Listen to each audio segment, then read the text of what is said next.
Boa tarde a vocês que nos assistem. Este é o programa Telesur Notícias em Português. Eu sou André Vieira e diretamente aqui da nossa correspondência na cidade do Rio de Janeiro, Brasil, levaremos para vocês o que foi informação destacada na América Latina e no mundo. Começamos. Já são 6 dias de estado de exceção no Chile e os trabalhadores convocaram uma greve geral contra o governo do presidente Sebastián Piñera.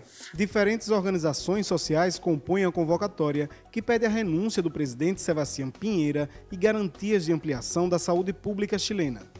Enquanto isso, para buscar frear as manifestações, Piñera anunciou um pacote de 20 medidas de uma chamada Agenda Social.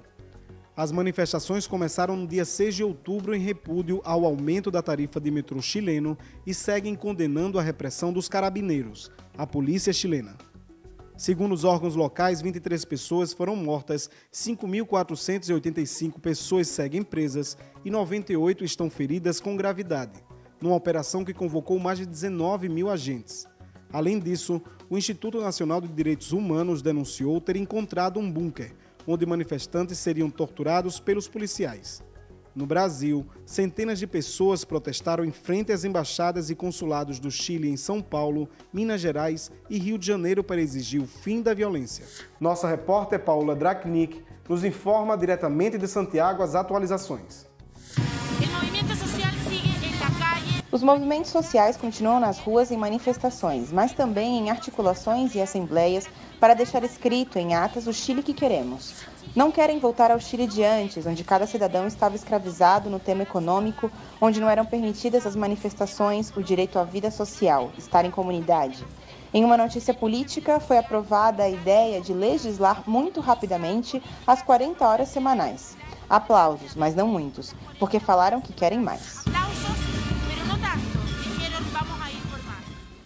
E no Brasil, a reforma da Previdência foi aprovada em segunda votação no Senado por 60 votos a favor e 19 contra. Mas e agora, o que muda? A Telesur explica para você. A reforma da Previdência impõe uma idade mínima para a aposentadoria, 65 anos para os homens e 62 anos para as mulheres. Para professores do sexo masculino serão 60 anos e para as professoras será de 57 anos. Para policiais federais, agentes penitenciários, Poder Legislativo e funcionários do Distrito Federal será de 55 anos para homens e mulheres. Já o tempo de contribuição mínima será de 20 anos para homens e 15 anos para mulheres. No caso dos professores, esse tempo de contribuição será de 25 anos para homens e mulheres. Para a PF, agentes penitenciários, funcionários do Legislativo e do DF será de 25 a 30 anos para homens e mulheres. No caso do valor da aposentadoria, os homens precisarão contribuir por 40 anos e as mulheres por 35 anos para receberem 100% do benefício. No serviço público, homens e mulheres deverão atingir a idade mínima e completar no mínimo 25 anos de contribuição, 10 anos no serviço público e 5 anos no mesmo cargo. Em relação às regras de transição, são 6 tipos diferentes, de acordo com cada profissão. As mudanças já foram aprovadas pelo Congresso Nacional, mas ainda podem vir mais alterações na aposentadoria, porque ainda tramita no Congresso a proposta de emenda constitucional 133, a PEC paralela, que inclui os servidores estaduais e municipais na reforma da Previdência.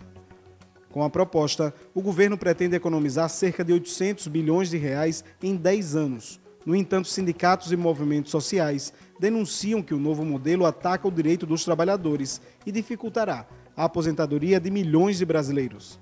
Também no Brasil, o Supremo Tribunal Federal voltou a debater sobre as prisões após condenação em segunda instância. Além disso, milhares de pessoas chegam a Curitiba para as comemorações dos 74 anos do ex-presidente Lula da Silva. Diretamente da capital paranaense, Nátio Lemos nos resume o que está acontecendo aí nesse momento. Nátio. Olá, André. O Senado brasileiro aprovou a reforma da Previdência que restringe o acesso às pensões no Brasil. Entre as principais medidas está o endurecimento do acesso à Previdência com uma idade limite por encima do tempo de contribuição. Também será restringido o acesso para a Previdência para viúvas, viúvos e familiares dependentes, como assim também se aumenta o tempo de contribuição para atividades insalubres e se acaba praticamente com as pensões por invalidez. Um dos pontos mais criticados esse das pensões por invalidez nessa reforma proposta pelo ministro da Economia Paulo Guedes e pelo presidente Jair Bolsonaro, que agora passará a valer a partir do 19 de novembro, quando está prevista a promulgação no Congresso brasileiro.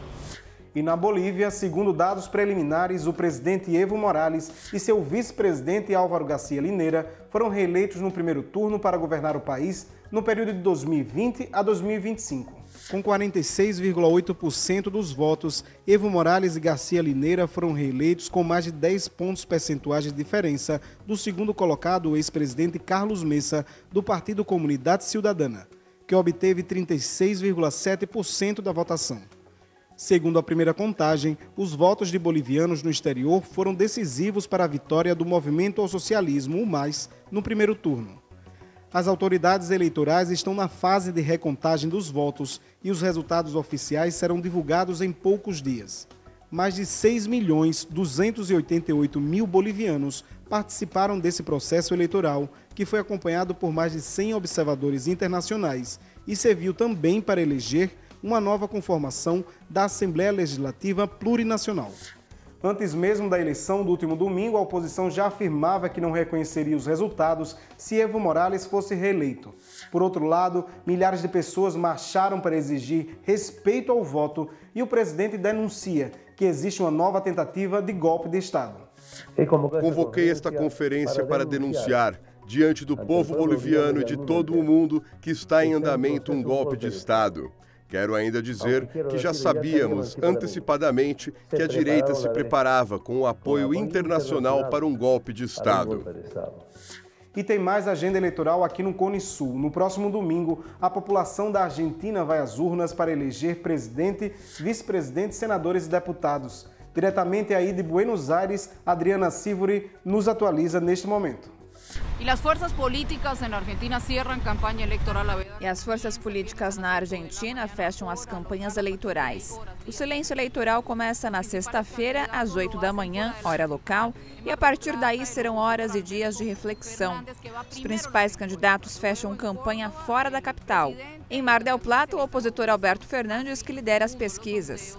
Em Córdoba, o presidente candidato oficial Maurício Macri, segundo nas pesquisas. E o Roberto Lavagna, que tem 8% de votos, encerra sua campanha em Salta.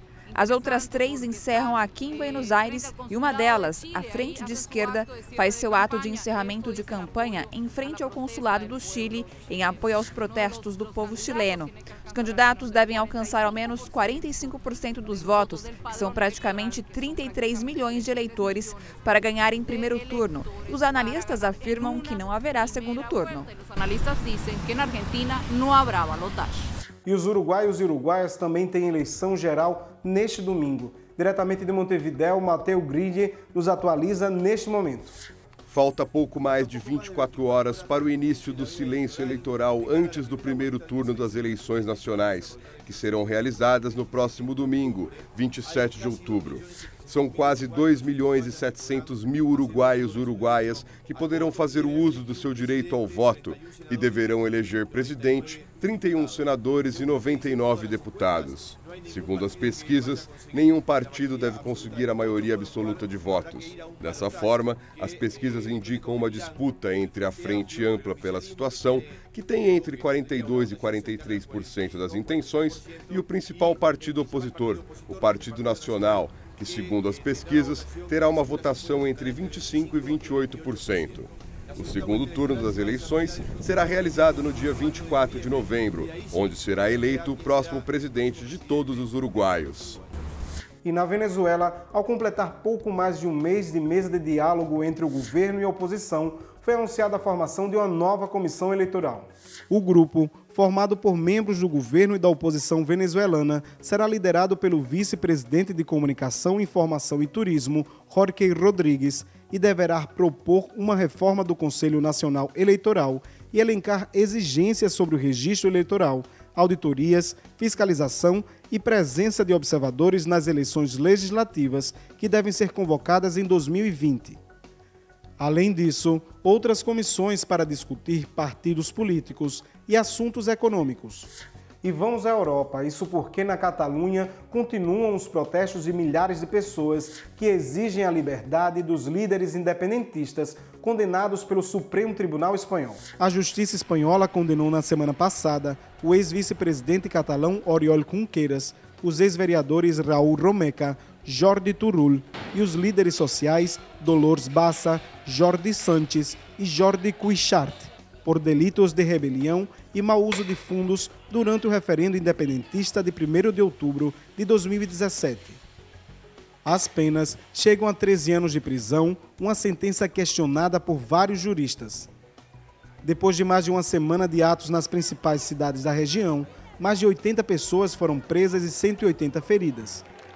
Vários setores pedem que o presidente do governo espanhol, Pedro Sánchez, e o presidente catalão, Quim Torra, sentem para negociar uma saída pacífica ao conflito.